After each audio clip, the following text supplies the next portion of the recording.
सुनाऊं कहानी। Like share subscribe comment करना ना भूलें। मुझे दिन रात शैली की चिंता सता रही है जी। बड़ी होने लग रही है और अंकित की भी कोई कमाई नहीं है अभी। हमारी आमदनी में तो घर खर्च ही मुश्किल से होता है और आज के दौर में समाज में दहेज का जो चलन चल रहा है, हमारी बेटी कुंवारी न रह जाए, यह सोच सोच कर मेरा दिल बैठा जाता है। ममता देवी दुखी मन से अपने पति भानु प्रसाद जी से कह रही थी, तुम इतनी चिंता ना किया करो, शैली की माँ वो है ना जो सबका पेट पालने वाला है, वो हमारी मदद करेगा। मुझे अपने भगवान पर पूरा भरोसा है, वो कोई ना कोई रास्ता जरूर निकाल देगा। भानु प्रसाद जी अपनी पत्नी को सांत्वना देते हुए कहते हैं, तो ममता देवी अपने पति की बातों का सम्मान करते हुए कहती हैं, आप हमेशा हर फैसला ईश्वर पर छोड़ देते हैं, यह बात मुझे आपकी बहुत पसंद है। भानु प्रसाद जी गांव के वैद्यनाथ थे, जिनके हाथों में ऐसा जादू था कि लाइलाज बीमारी वाला रोगी भी ठीक हो जाता था। गांव में इनका बहुत मान सम्मान था, क्योंकि वैद्य होने के साथ साथ अत्यधिक ईमानदार व्यक्ति थे। लोग इनकी ईमानदारी की कस्में खाया करते थे। अत्यधिक विनम्र स्वभाव के थे और ईश्वर में अत्यधिक विश्वास रखने वाले थे। इनके घर में इनकी पत्नी ममता और एक बेटी शैली और एक बेटा अंकित था। अंकित की 21 और शैली की आयु 17 वर्ष थी। गांव के स्कूल से ही 10वीं कक्षा उत्तीर्ण कर 11वीं कक्षा में आ चुकी थी। अंकित ने केवल 10वीं कक्षा ही उत्तीर्ण की थी। अंकित अच्छे विचारों का लड़का था, लेकिन कुछ दिनों से बुरी संगति में पड़ चुका था। माँ को अब हर वक्त चिंता सताए रहती थी, अंकित के भविष्य और अपनी बेटी की शादी की। आज भी जब दोपहर का भोजन करने पति घर आए तो अपनी चिंता व्यक्त करने लगी, तो भानु प्रसाद जी ने उन्हें सांत्वना दी। भानु प्रसाद जी की एक छोटी सी दुकान थी, जिससे वह अपने घर का खर्च आराम से उठा लेते थे। उनकी ईमानदारी के कारण इनके घर में सुख समृद्धि बनी रहती थी। घर में चारों ओर शांति ही शांति प्रतीत होती थी। भानु प्रसाद जी सुबह ही अपनी दुकान जाते, फिर दिन का भोजन करने आते, फिर शाम में आ जाते। शैली स्कूल चली जाती थी और अंकित इधर उधर अपने दोस्तों में दिन गुजारता था। ममता जी घर पर अकेली रह जाती और गृह कार्यों में लीन रहती और पूजा पाठ करती। छोटा सा सुखी समृद्ध परिवार था। ममता जी का काम घर के राशन को रोज एक पत्र में लिख देने का था। जिसकी आवश्यकता होती रोज एक पत्र बनाकर अपने पति को दे देती थी।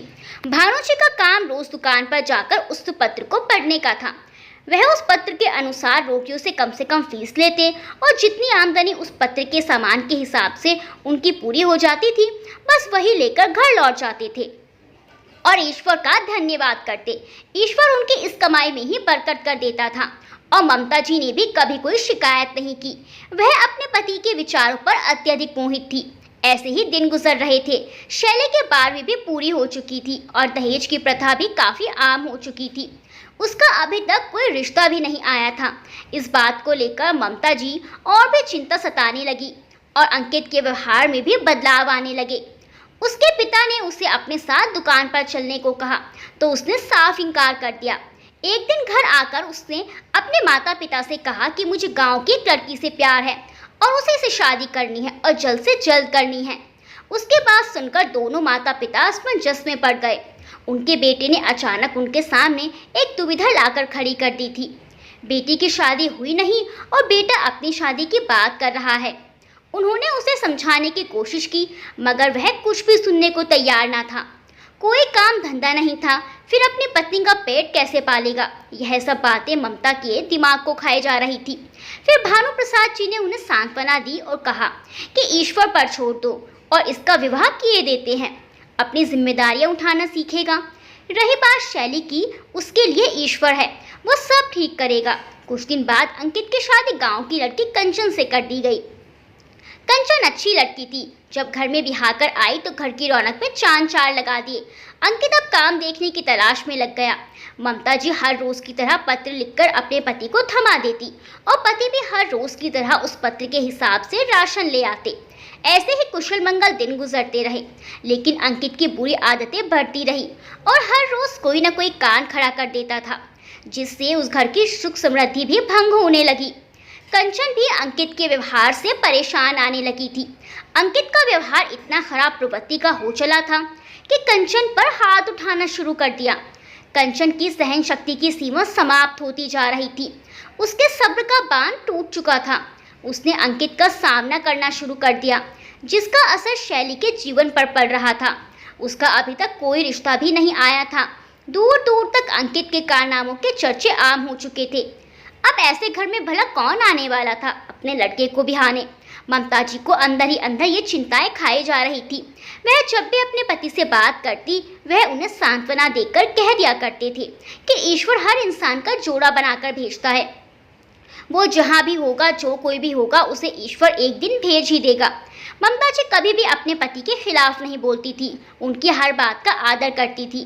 शैली अब 20 बरस की हो चुकी थी और घर में कंचन ने भी प्यारी सी बेटी को जन्म दिया। लेकिन अंकित ने अपनी जिम्मेदारियों से मुंह मोड़ा हुआ था। कंचन अपने घर जाने को कहती तो ममता जी उसे रोक लिया करती थी। अंकित दिन प्रतिदिन अपना रुद्र रूप दिखाता। भानु प्रसाद जी भी अब उसके रुद्र रूप से परेशान हो चुके थे।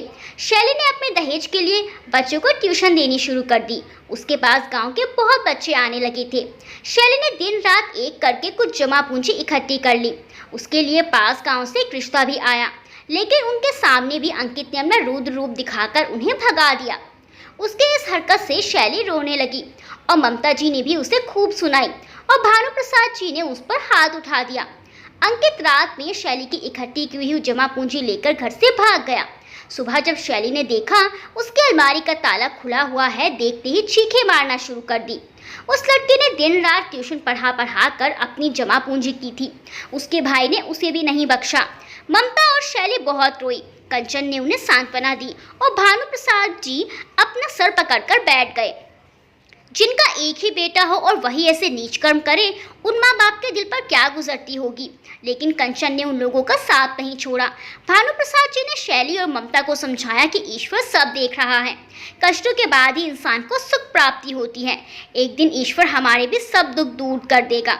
घर में इतने कष्ट होने के बाद भी भानु प्रसाद जी ने अपनी ईमानदारी कायम रखी और प्रतिदिन की तरह अपनी पत्नी के बने पर्चे के अनुसार अपना काम करते रहे। कभी भी उनके मन में गलत विचार नहीं आया। वह दृढ़ निश्चयी थे। वह कोई भी पाप नहीं करना चाहते थे, किंतु अपने बेटे को सबक सिखाने के लिए भी विचार उनके मन में हमेशा उत्पन्न होते रहते थे। वह दिन रात अब इसी सोच में डूबे रहते कि अंकित को कैसे सबक सिखाया जाए, कैसे उसे सही लाइन पर लाया जाए। वह रात के समय इसी ख्याल में डूबे हुए थे। ममता जी ने उन्हें झिझोड़ा, तब जाकर उनका ख्याल टूटा। ममता जी ने उनसे बात की और कहने लगी, आप कहाँ खोए हुए थे? मैं आजकल देख रही हूँ आप किसी सोच में डूबे रहते हैं। मैंने आपको कभी ऐसे दशा में नहीं देखा है। क्या बात है, आप ठीक तो है ना? शैली की चिंता सता रही है क्या आपको? नहीं नहीं, शैली की चिंता नहीं है मुझे।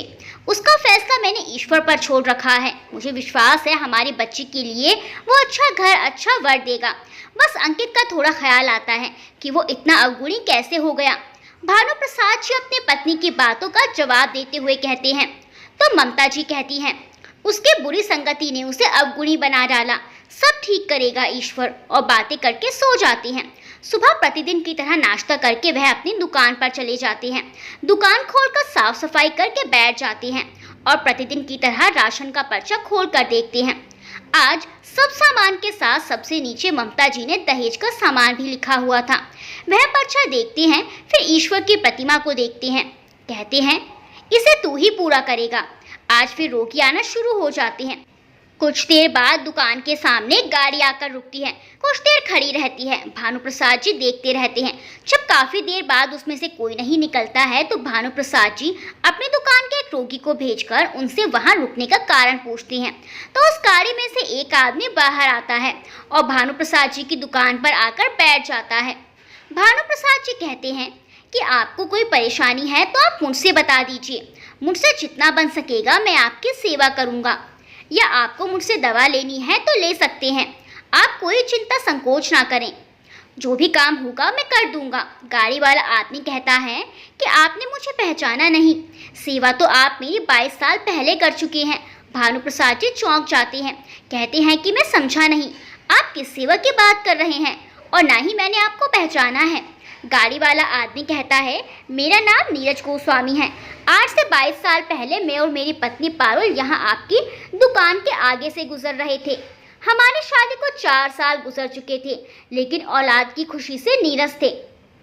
हमने लाख कोशिश कर ली, हर मेडिकल ट्रीटमेंट कराए, किंतु डॉक्टर का कहना था कि आपकी पत्नी कभी मां नहीं बन सकती।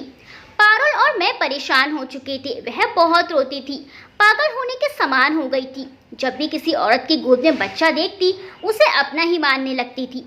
फिर एक दिन हम इस रास्ते से गुजरे, हमने आपकी दुकान देखी। पारुल ने कहा, हम इतनी कोशिश कर चुके हैं, एक और सही, इन वैद्य को भी एक बार दिखा लेते हैं, हो सकता है इनकी दवा से ही कुछ हल हो जाए। तब हम आपकी दुकान में आए और अपनी परेशानी बताई, तो आपने कुछ जड़ी बूटी दी थी और उसके पैसे लेने से भी इनकार कर दिए थे, ये कहकर कि यह पुण्य का काम है, मैं इस काम का तिनका भर भी ना लूँगा। और उस तरह से पारुल 1 माह बाद ही पेट से हो गई थी और 9 महीने बाद प्यारे से बेटे को जन्म दिया। और आपकी उन जड़ी बूटी में आपके ही वो सारे गुण मौजूद थे जो हमारे बेटे में भी आ गए। पारुल ने उसका नाम आपके नाम पर ही रखा, भीम, और वह डॉक्टर बनने की तैयारी में है।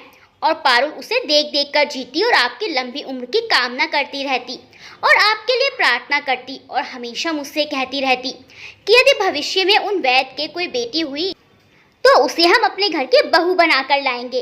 उस महान व्यक्ति की बेटी को अपने घर की बहू बनाकर मैं खुद को बहुत धनी समझूंगी। कल उसका देहांत हो गया है, उसकी अंतिम इच्छा पूरी करने में यहाँ आया हूँ। मैं यही जानता था कि आपकी कोई बेटी है या नहीं, किंतु फिर भी मैं जानने के लिए आया हूँ। तब आपके पास एक छोटा सा बेटा था जो उस दिन आपके पास यहाँ दुकान पर बैठा था। भानु प्रसाद जी नीरज की सब बातें ध्यान से सुन रहे थे और नीरज को बस एकटक देखे जा रहे थे।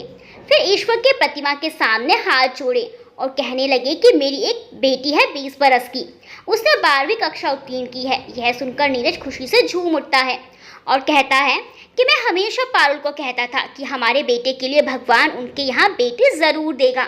हे भगवान, तेरी कृपा निराली है। नीरज उत्साहित हो उठता है और कहता है, कल शाम में मैं अपने बेटे भीम के साथ आपके घर आऊँगा, और कहकर गाड़ी में बैठकर चला जाता है। भानु प्रसाद जी फिर से ईश्वर के आगे हाथ जोड़ते हैं और आंखों में आंसू बहने लगते हैं। फिर दुकान बंद कर घर आ जाते हैं। तभी बहुत तेज तेज घर का दरवाज़ा पीटने की आवाज़ आती है। भानु प्रसाद जी दरवाज़ा खोलते हैं तो अंकित उनके ऊपर गिर जाता है और बहुत रोता है। कहता है, पिताजी जल्दी दरवाज़ा बंद कीजिए, वो लोग मुझे मार डालेंगे। पिताजी दरवाज़ा बंद कर देते हैं और अंकित को अंदर लेकर आते हैं। सब अंकित को देखकर घबरा जाते हैं। वह लहूलुहान था। ममता जी, शैली और कंचन डर के मारे रोने लगती हैं। भानु प्रसाद जी उन्हें चुप करते हैं और अंकित से इसका कारण पूछते हैं। अंकित बताता है कि मैंने लोगों से कर्ज लिया था जिसे मैं सही समय पर नहीं चुका पाया, तो वो लोग मेरी जान के दुश्मन बन गए हैं और आज तो मेरी हत्या कर डालते। अंकित बुरी तरह रोने लगता है और अपने पिता को गले लग जाता है और कहता है कि पिताजी, मैंने आज मौत को बहुत करीब से देखा है। मुझे यमराज जी ले जाने वाले ही थे, तब मुझे मेरे माता पिता याद आ गए। पिताजी, मैं बहुत पापी हूँ, मैं उन लोगों के हाथों नहीं मरना चाहता। आप अपने हाथों से मेरा गला घोट दीजिए। वहाँ जमा सभी लोग बहुत रोते हैं। भानु प्रसाद जी की आंखों में भी आंसू बहने लगते हैं। कहते हैं, मेरे बच्चे, मैं तुझे कैसे मार डालूं? तू अच्छा मनुष्य बने, अच्छा जीवन व्यतीत करे, इसकी वजह से ही तो मुझे यह सब जतन करने पड़े हैं। जब तेरा रुद्र रूप बढ़ता गया और तू शैली के पैसे लेकर घर से भाग गया, मैंने सोच लिया था कि तुझे सबक सिखाना है। मैंने अपने कुछ खास जानने वालों से इस बारे में बात की तो उन्होंने मुझे सांत्वना दी और कहा, आप सब हम पर छोड़ दीजिए। मैंने ही उन्हें बोला था कि उसके साथ ऐसा कुछ करना कि उसकी आका ठिकाने पर लग जाए। तब उन्होंने तुझे कर्ज देना शुरू कर दिया और तुझे कर्ज के बोझ तले दबा डाला। फिर तुझसे मांग की तो तू नहीं दे पाया तो तुझे मारा, और इसी कारण आज तू सुधर गया है। मेरे बच्चे, तेरी माँ है, बहन है, पत्नी है, बच्ची है, इतना अच्छा परिवार है। अपने परिवार की जिम्मेदारी समझ। अंकित अपने पिताजी के हाथों को चूम लेता है और फिर सब खुशी खुशी सुबह होने का इंतजार करते हैं। अगले दिन नीरज जी अपने बेटे भीम के साथ आते हैं। भीम और शैली आपस में बातें करते हैं और एक दूसरे के लिए हाँ बोल देते हैं। शादी की तैयारियां शुरू हो जाती हैं। अंकित एक अच्छा बेटा, अच्छा पति, अच्छा भाई और अच्छा पिता बनकर अपनी जिम्मेदारियों को पूरा करने में लग जाता है और शहर की एक फैक्ट्री में नौकरी करने लगता है और सबसे पहली तनख्वाह में अपनी बहन शैली के इकट्ठे किए हुए पैसे देता है जिन्हें वो चुरा कर भागा था। शादी का दिन आ जाता है और पूरे विधि विधान के साथ शादी की क्रियाएं पूर्ण होती हैं। पूरे गांव के बुजुर्ग लोग शैली को आशीर्वाद देने आते हैं और पूरी शादी और भानुप्रसाद जी और भीम की तारीफ करते हैं। नीरज जी भानुप्रसाद जी को अपना समधी और शैली को अपनी बहू बनाकर फूले नहीं समा रहे थे। नीरज जी ऊपर आसमान में देखकर कहते हैं, पारुल मैंने तुम्हारी अंतिम इच्छा पूरी कर दी है। पास में ही खड़े भानुप्रसाद जी आसमान की तरफ देखते हैं और कहते हैं, हे ईश्वर तेरी कृपा निराली है। दोस्तों कहानी के बारे में अपने विचार कमेंट्स में बताएं और वीडियो को लाइक करना बिल्कुल ना भूलें। मिलती है अगली वीडियो में एक अच्छी सी मज़ेदार कहानी के साथ। तब तक के लिए बाय बाय।